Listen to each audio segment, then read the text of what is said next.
igreja. Nós já tivemos uma primeira parte onde louvamos a Deus. Nós já estivemos aqui compartilhando alguns testemunhos, fazendo pedidos de oração. E agora chegamos ao momento de estudarmos a Bíblia. Recomendo a você, que está começando a assistir a partir de agora, que possa fazer a tua oração pessoal com Deus, para que em seguida você também receba a bênção do Espírito Santo iluminando a tua mente na medida em que nós estudamos a palavra. O tema de hoje, ele vai responder as perguntas de várias pessoas que nos consultam, quer pelo YouTube, quer pelo canal Facebook. A propósito, se você está nos assistindo e deseja enviar alguma pergunta para nós, você pode, uma pergunta bíblica, você pode encaminhar não só pelo YouTube, mas principalmente pelo Facebook, é mais fácil para nós te respondermos. O endereço, para você que quer anotar, é facebook.com/Ministério Advertência Final. Repetindo, facebook.com/Ministério Advertência Final. Você manda o seu post para lá com a sua pergunta e, na medida do possível, nós queremos te responder. No dia de hoje, nós vamos estudar sobre o falso profeta, a besta e o anticristo. Ou seja, quem é um e quem é outro. Nós vemos que os irmãos que postam para nós, eles têm dúvidas com relação a isso. E um esclarecimento público sobre esse tema certamente vai abrir a mente de muitas pessoas e vai ajudá-las a se preparar de melhor forma para o tempo do fim. Por isso eu convido você para primeiramente abrir a Bíblia no livro de 2 Tessalonicenses, capítulo 2. Aqui a Bíblia vai nos falar sobre o anticristo. E o que nós vamos fazer, essa será a primeira parte do estudo, é comparar as características do anticristo com as características da besta, a fim de que nós saibamos quem é um, quem é outro, se é o mesmo personagem ou se não é. E, de quebra, nós pretendemos já também informar para você, por meio da Bíblia, se, por exemplo, o Papa atual, Francisco, ele pode ser o anticristo, como muitos pensam, ou se ele não é, ou ainda, se o anticristo é o mesmo que a besta ou não é. Ok? Vamos responder estas perguntas. 2 Tessalonicenses, capítulo 2, no verso 1, nós encontramos um trecho da carta de Paulo, onde ele está advertindo a igreja dos Tessalonicenses e mostrando para eles que, antes de Jesus voltar à terra, era necessário que se manifestasse o anticristo. Isso vale para nós, inclusive. Antes de Jesus vir pela segunda vez, o anticristo vai se manifestar.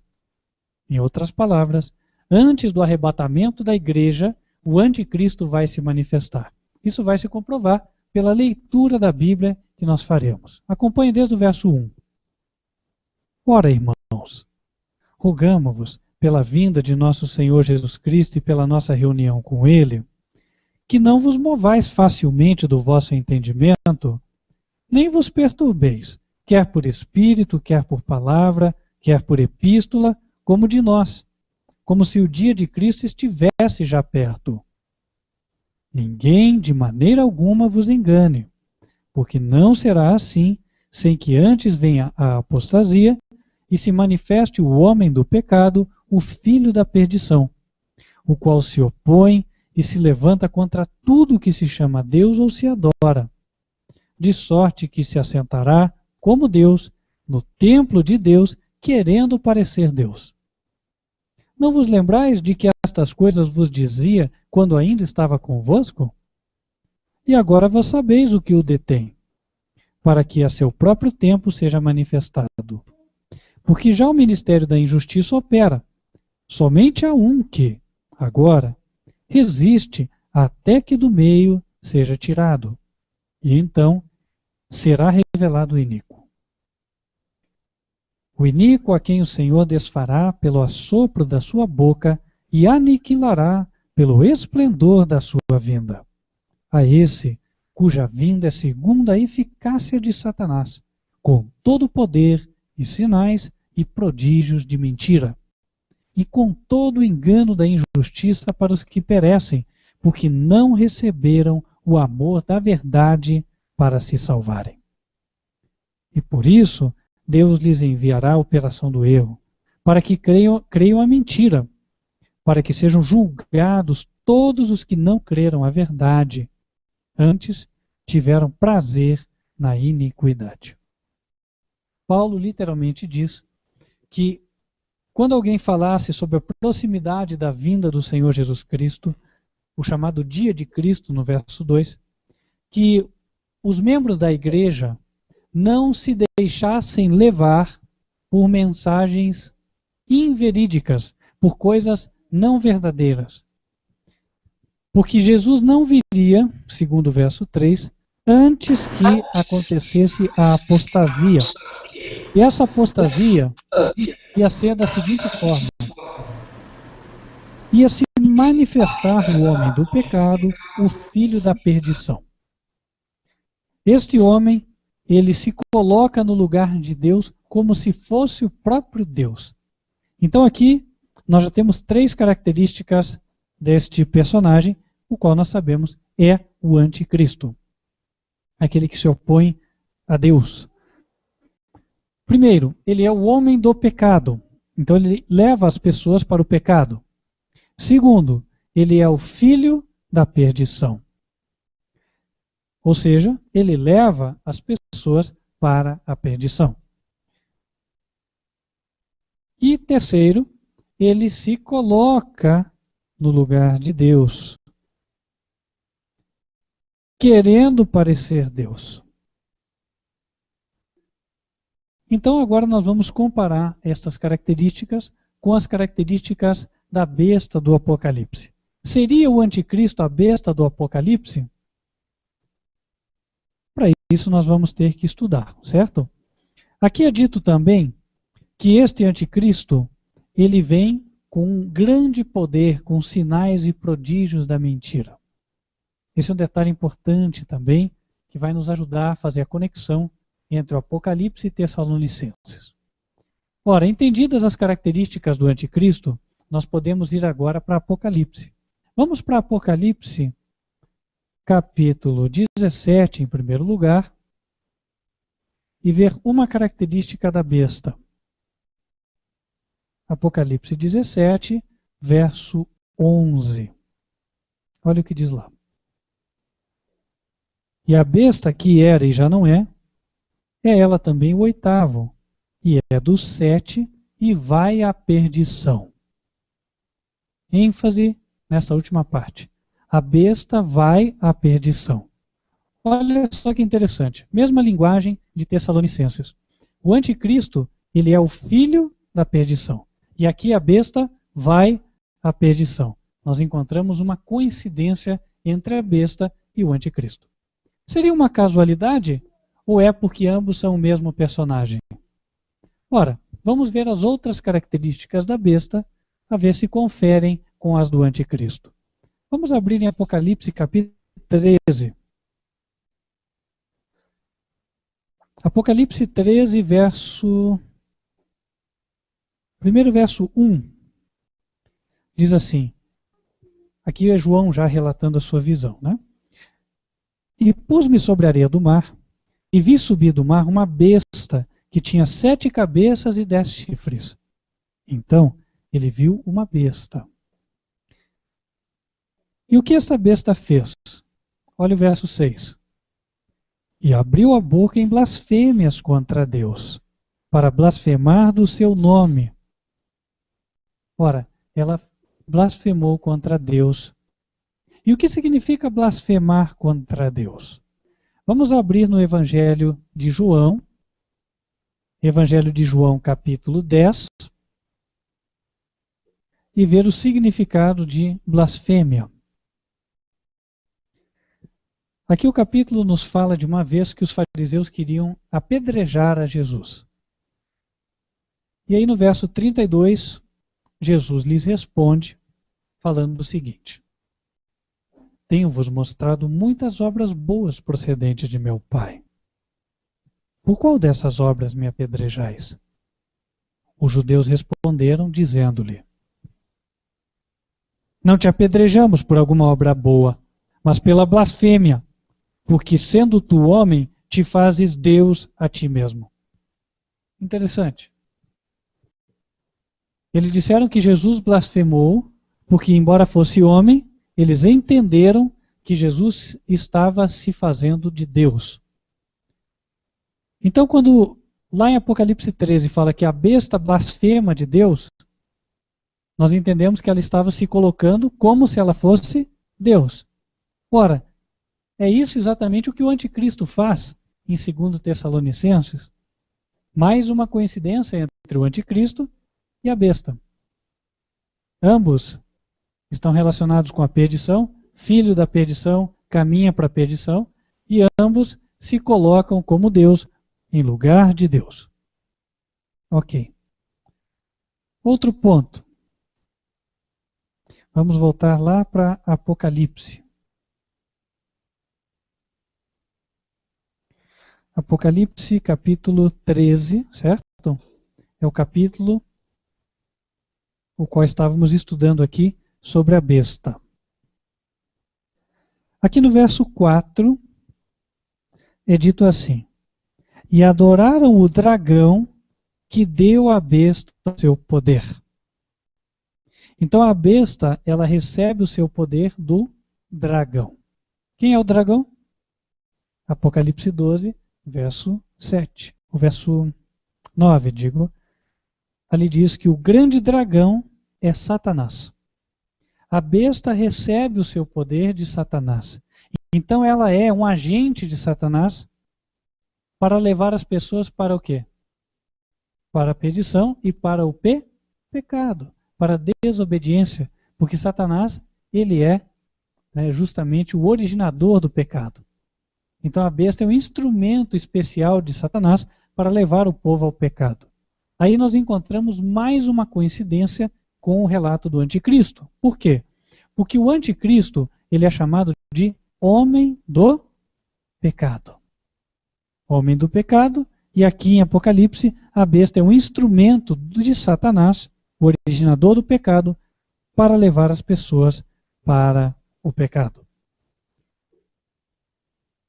Agora vamos para mais algumas coincidências, que daí já não parecem mais coincidências, né?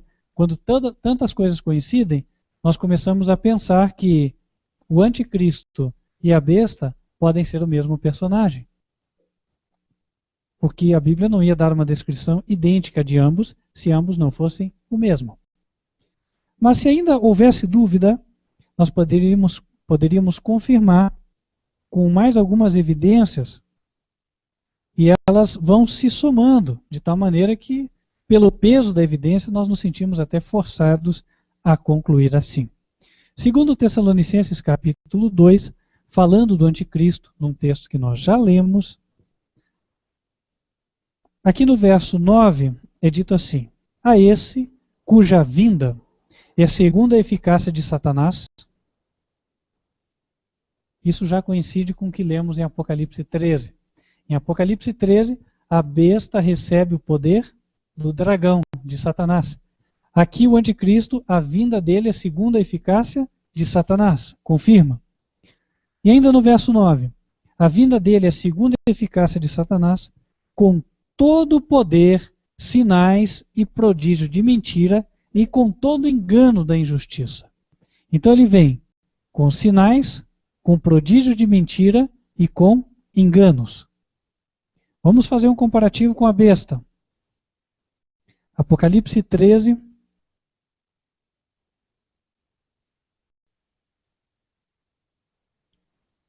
Aqui no verso... A partir do verso 11, vai facilitar para nós. Vi subir da terra outra besta, verso 11. No 12, fala assim: esta exerce todo o poder da primeira besta na sua presença. e faz que a terra e os que nela habitam adorem a primeira besta, etc. Agora o verso 13. Como é que a besta vem? Ela vem acompanhada do quê? Faz grandes sinais, de maneira que até fogo faz descer do céu à terra à vista dos homens. E engana os que habitam na terra com os sinais que lhe foi permitido que fizesse em presença da besta. Ou seja, o Apocalipse demonstra que a besta, quando ela aparecer, ela terá um ajudador. Esse ajudador, ele operará prodígios, ele operará sinais na linguagem do Apocalipse, grandes sinais, de maneira que até fogo fará descer do céu à terra. Ora, irmãos, nós vemos aqui mais uma coincidência entre a besta e o anticristo. Ao ver tantas coincidências, nós começamos a perceber o seguinte: todas as características do anticristo também são características da besta. Conclusão: ambos são o mesmo.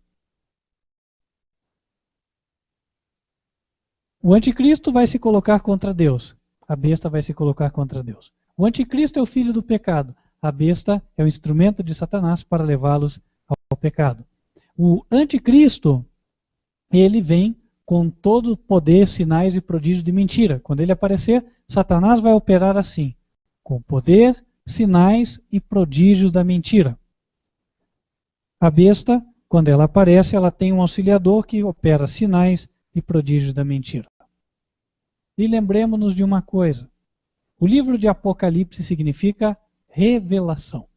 Ou seja, a sua própria natureza, ou o seu próprio propósito, é revelar os demais livros da Bíblia. Por essa razão, nós entendemos que se o Apocalipse está falando a mesma coisa de Tessalonicenses, é porque ele está revelando, e com mais detalhes, aquilo que está em Tessalonicenses. Portanto, a besta e o anticristo são o mesmo personagem. Entendido isso, restar-nos-ia estudar sobre quem é a besta. Ora, em Apocalipse capítulo 17,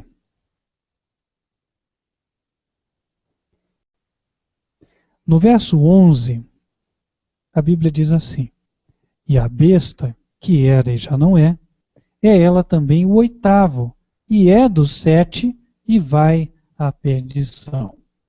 Agora eu queria falar para vocês que já conhecem Apocalipse 17, ou melhor dizendo, já conhecem o estudo de Apocalipse 17. Se você que nos assiste ainda não conhece, pesquise no nosso canal o estudo cujo título está assim: Profecia do Último Papa, ou Apocalipse 17. Aí você assista o estudo para que você possa entender. Entra no canal do YouTube, TV Advertência Final. Aí lá você vai encontrar esse vídeo. Mas para você que já assistiu, o que eu vou dizer está dentro do que você sabe. Entendemos que esses 7 do qual o verso fala são os 7 reis, os 7 papas reis, aqueles papas que surgiram desde a criação do Estado do Vaticano. Nesta contagem, Bento XVI foi o 7º. Só vou reprisar aqui. O primeiro foi Pio XI, depois veio Pio XII, em seguida João XXIII, depois Paulo VI, João Paulo I, em seguida João Paulo II foi o 6º e Bento XVI foi o 7º. A Bíblia diz que a besta, que era e já não é, ela é dos 7. O original grego traz ectum hepta, que significa literalmente é um dos 7. Ou seja, a besta será um desses 7 papas que já passaram. Alguém diria, puxa, mas Bento XVI renunciou. E aí os outros morreram, daí como é que fica? Bom, você que já estudou o tema conosco sabe o que esperamos. Esperamos que João Paulo II seja o 8º, seja a besta. O verso diz, a besta é o 8º, é o próximo rei, e ele é um dos 7. Aí talvez você fique na dúvida e fale, pá, mas eu estou vendo Francisco, quer dizer, Bento XVI saiu, entrou Francisco, então não deveria ser Francisco? Muitos, inclusive, colocam essa afirmação e esta pergunta para nós, tanto no Facebook quanto no YouTube. Agora, nesta altura do estudo, nós já podemos responder isso. Veja que o anticristo, ele viria acompanhado de sinais e prodígios de mentira. Sinais tão grandes, conforme diz Apocalipse, que seria até fogo descendo do céu à terra. E os outros sinais, quando a Bíblia fala de sinais e prodígios, nós podemos entender o quê? Milagres, literalmente. Quando Jesus fazia os seus milagres, o povo dizia, hoje vimos prodígios. Isso está nos evangelhos. Então, meus queridos, se Francisco, ou par Francisco ser o anticristo, a vinda dele deveria ser acompanhada de grandes milagres e também milagres como até fazer fogo descer do céu, ou sinais. Não estamos vendo isso, correto? Não estamos vendo Satanás agir com todo o poder, sinais e prodígios de mentira. Ora, se a descrição bíblica não foi cumprida, é sinal de que ele não é o personagem. E isso nós concluímos pela Bíblia, ou seja, Francisco não é o anticristo, por quê? Porque ele não confere com a descrição bíblica do anticristo. E nós precisamos ser bíblicos, meus irmãos. Sabe?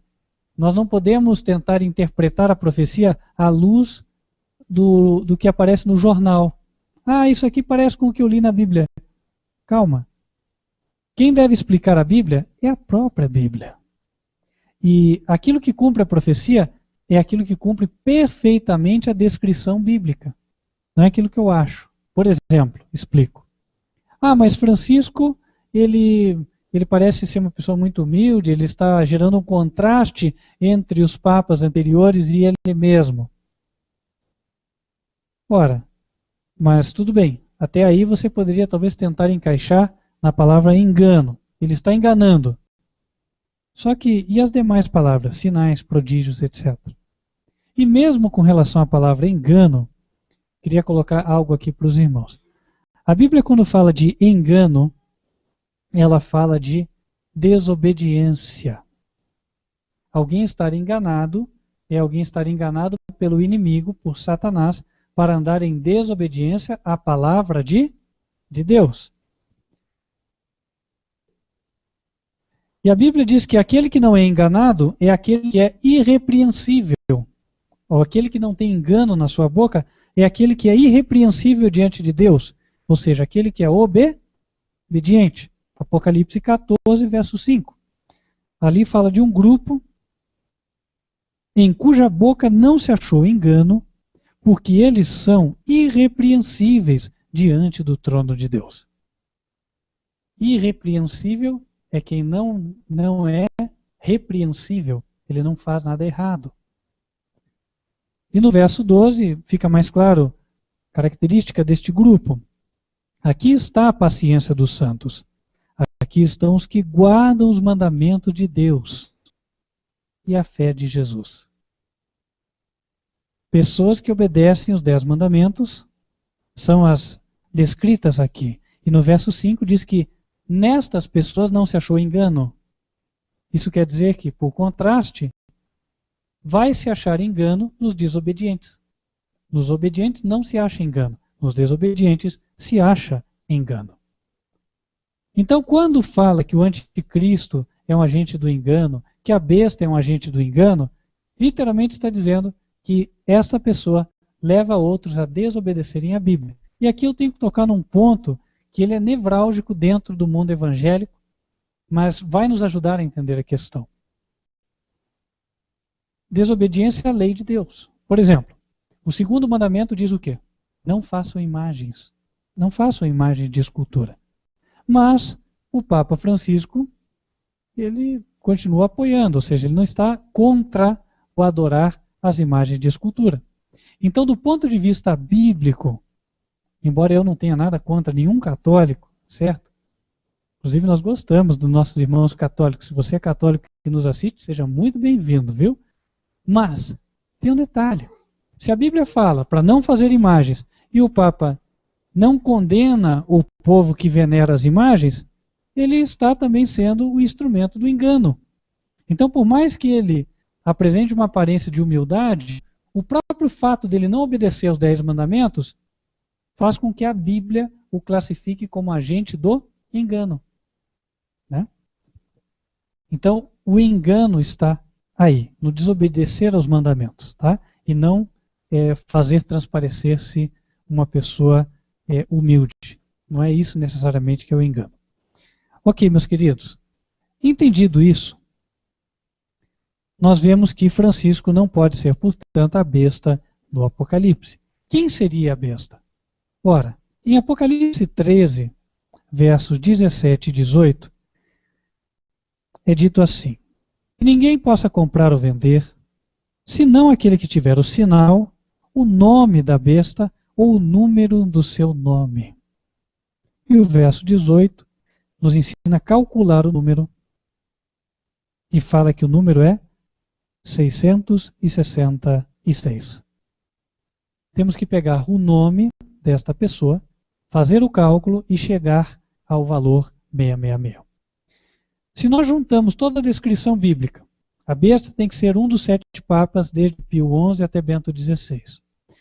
O nome deste papa temos que calcular e tem que chegar em 666. Nós conseguimos chegar em um só.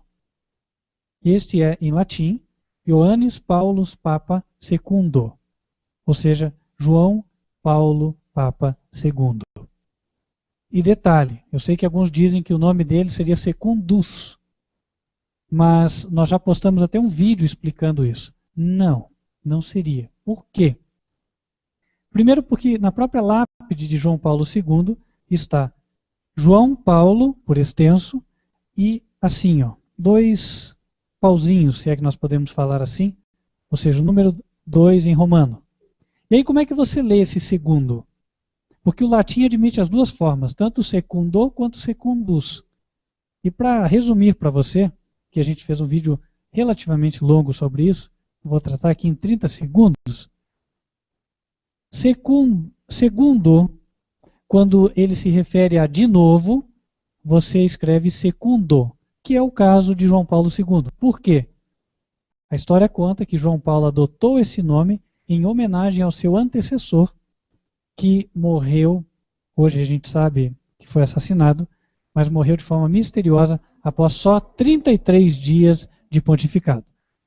João Paulo I assumiu o poder, morreu, em seguida João Paulo II veio. E o mundo, ainda abalado com a morte do Papa anterior, escutou João Paulo assumir esse nome de novo em homenagem ao anterior. Então, o João Paulo II entende-se como João Paulo de novo.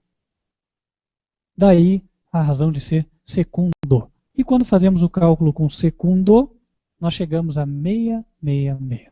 Se fosse secundos, não chegaríamos, mas não é este o caso. Ou seja, meus queridos, a besta é João Paulo II. E a besta é o anticristo. Portanto, João Paulo II é o anticristo.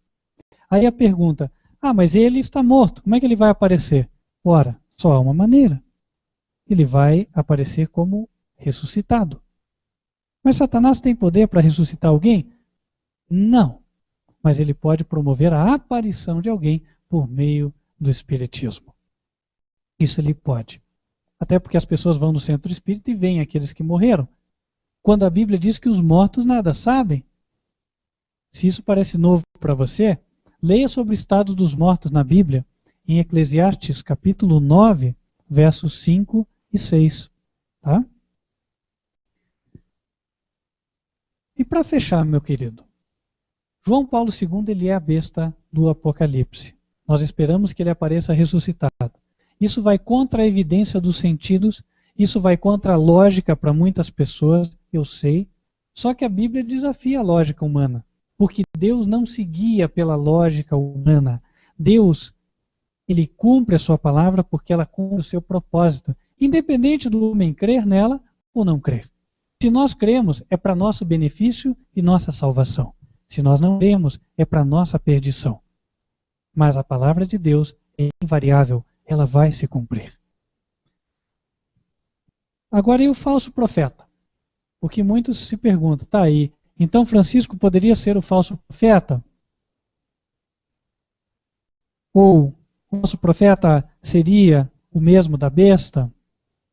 Bom, em primeiro lugar, nós podemos responder que o falso profeta não é a besta, não é a mesma pessoa. Como a gente responde isso? Ora, pela própria Bíblia. Se vocês abrem em Apocalipse 19, verso 20, vocês vão ver que o falso profeta é aquele personagem que faz os milagres na presença da besta. É o personagem que opera aqueles sinais, aqueles prodígios em presença da besta, para que todos adorem a besta, para que todos adorem o anticristo. Olha o texto.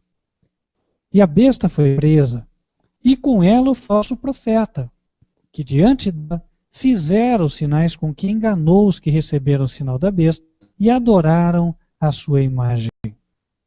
Então, do verso fica evidente que são dois personagens distintos. Agora, quem seria então o falso profeta? Para concluir, basta você entender o que ele fará. Nós vimos em Apocalipse 3 que um dos sinais feitos seria ele descer fogo do céu à terra. Ora, ele é um profeta, ele é falso porque ele vem da parte do inimigo, e ele faria descer fogo do céu. Apocalipse ele só pode estar revelando outros livros da Bíblia. Então eu tenho que ir para os outros livros e ver qual foi o profeta usado por Deus para fazer descer fogo do céu à terra. Correto? E aí nós encontramos em 2 Reis, no capítulo 1, a descrição deste evento, deste profeta.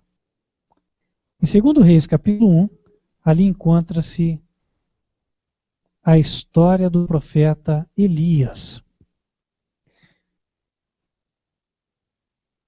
Capítulo 1 de 2 Reis, verso 9. Então lhe enviou um capitão de 50. O rei mandou um capitão com 50 soldados para prenderem o profeta Elias. E subindo a ele, porque eis que estava sentado no cume do monte, disse: Homem de Deus! O rei diz: Desce. Mas Elias respondeu, disse ao capitão de 50: Se, pois, sou homem de Deus, desça fogo do céu e te consulte aos teus 50. Então fogo desceu do céu, o consumiu a ele e aos seus 50. Ora, o que o diabo está aprontando, meus queridos? Ele está preparando um engano no qual alguém vai aparecer como o profeta Elias e vai fazer descer fogo do céu. Só que esse milagre será operado para levar o mundo a acreditar no engano e não na verdade. Ele vai levar o mundo a reverenciar a besta, ao João Paulo II. Agora você some as coisas. De todos os papas da história pós-moderna, o papa mais conhecido, o papa mais benquisto, o papa mais louvado foi João Paulo II. Este papa está para ser beatificado. Inclusive a Igreja Católica adiantou o processo de beatificação para que isso ocorresse. Agora imagina então que ele aparece para o mundo como ressuscitado. E juntamente com ele aparece o profeta Elias, ou pelo menos alguém dizendo: eu sou o Elias antigo, e faz descer fogo do céu à terra. Vai ser um engano forte para enganar o mundo ou não vai? Claro que vai, meus queridos. É por isso que o Senhor nos adverte no livro de Mateus, capítulo 24, que o inimigo viria com enganos extremamente fortes nos últimos dias. Mateus 24, verso 24. Porque surgirão falsos cristos e falsos profetas, e farão tão grandes sinais e prodígios que, se possível fora, enganariam até os escolhidos. Então, meu querido, escuta, você que nos assiste pela internet, Saiba de uma coisa: o fato de alguém operar milagres, o fato de alguém curar doentes, operar prodígios, não quer dizer que a pessoa é de Deus. O fato de alguém operar milagres, pregar a Bíblia, não quer dizer que a pessoa é de Deus. É isso literalmente o que a Bíblia está nos falando. Tá? Existem falsos profetas que eles operam milagres. O paralítico levanta, o cego enxerga, etc, etc. E como é que esses milagres são operados? Pelo poder enganador de Satanás. Ele tem poder. Aquela ideia de que o diabo tem rabo e anda de tridente não tem nada a ver com o que a Bíblia diz, meu querido. A ideia é que a televisão pode vender, mas é uma ideia errada. Você precisa estar com os olhos abertos. Porque se você não estiver com os olhos abertos, o diabo vai te levar. E Deus quer salvar. Por isso que Ele está abrindo os nossos olhos.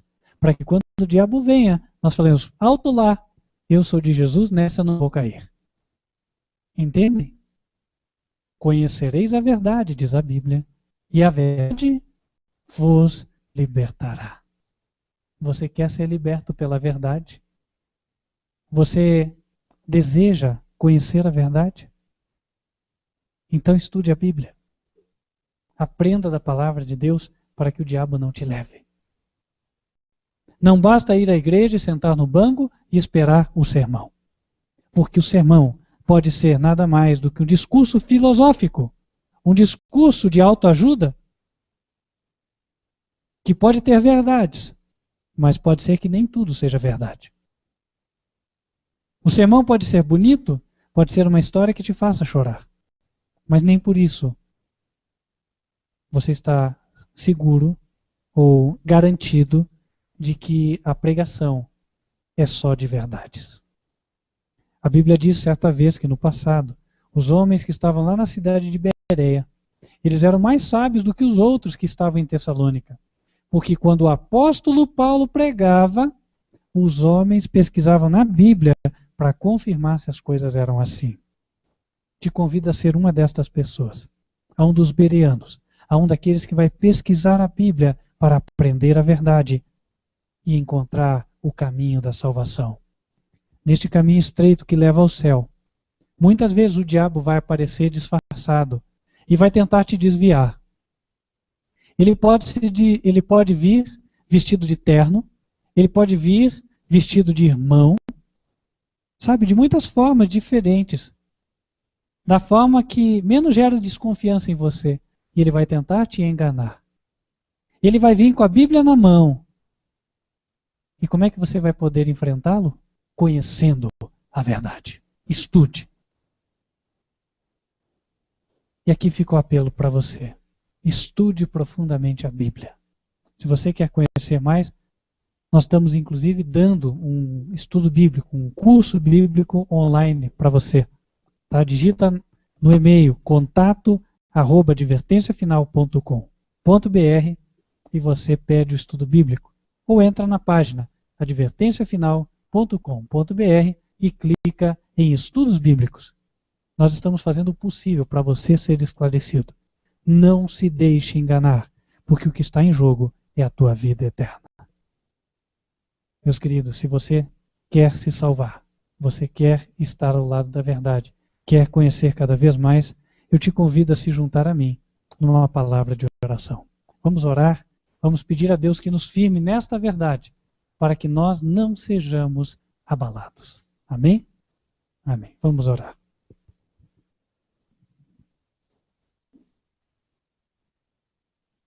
Senhor nosso Deus,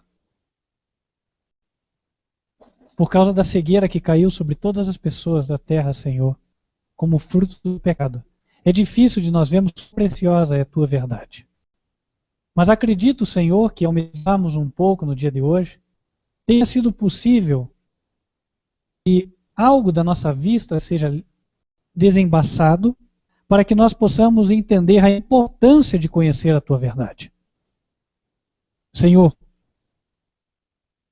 aumenta em nós o desejo de conhecer a verdade profundamente, para que nós não sejamos enganados. Independente do que aconteça conosco nesta terra, Senhor, não percamos este foco. Conhecereis a verdade e a verdade vos libertará. Senhor, guarda-nos de sermos enganados pelo inimigo, ó Pai. Guarda-nos de sermos enganados por religião falsa. Guarda-nos de sermos enganados por profetas, por falsos cristos, porque o Senhor disse que eles apareceriam. Guarda-nos, Pai, de não sermos enganados por aqueles que operam milagres em Teu nome, porém não Te obedecem, ó Pai. Porém me ensinam a desobedecer o Senhor. Guarda-nos, Pai, de sermos enganados por todos eles, Senhor. Que nada venha nos desviar do caminho da verdade. Guia-nos, Pai. Abençoa cada pessoa que está aqui, cada pessoa que nos assiste, Senhor, pela internet. Senhor, abençoa a vida deles. Senhor, e se alguém está com o fardo da angústia, um fardo de dor, um pesar pela perda de um ente querido, Senhor. Talvez um fardo de dúvidas, até no desespero, Senhor. Alguém que está no último momento procurando uma palavra, Senhor. Que hoje seja o dia do Senhor confortar o seu coração. Hoje seja o dia da tua salvação começar na vida desta pessoa, Senhor. Que seja uma salvação espiritual, uma salvação verdadeira. Uma salvação que tire da desobediência para a obediência. Uma salvação, Senhor, que dê paz de espírito e descanso de alma. Te rogamos estas bênçãos em nome do Senhor Jesus Cristo. Amém. Amém.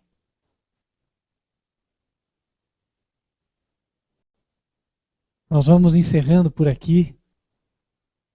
E queríamos convidar você para sempre estar assistindo os cultos conosco.